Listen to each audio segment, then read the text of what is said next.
परवाज़ एक नई उड़ान में आपका इस्तकबाल है। आज हम फिर एक नई वीडियो लेकर हाजिर है। जमात अव्वल, मजमून उर्दू, उन्वान मोर की दुम पर पैसा। मज़ीद तालीमी वीडियोस देखने के लिए हमारे चैनल को सब्सक्राइब ज़रूर करें।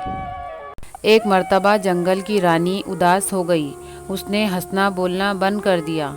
जंगल के सभी जानवर परेशान हो गए। हर एक ने रानी को खुश करने की कोशिश की।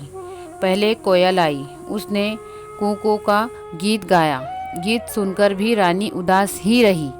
बंदर आया। वो खू खू करता उछला कूदा, मगर रानी को हंसी ना आई। तोते ने टेंटे की रट लगाई।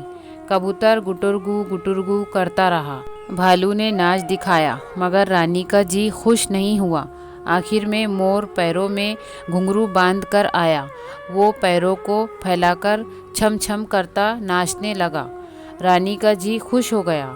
खुश होकर उसने सोने चांदी के पैसे मोर पर उछाले। पैसे उसकी दुम पर चिपक गए। आज भी वो पैसे मोर की दुम पर नजर आते हैं। इसलिए जब कोई हमसे पहेली बूझने को कहता है कि एक जानवर ऐसा जिसकी दुम पर पैसा, तो हम फौरन जवाब देते हैं मोर। शुक्रिया।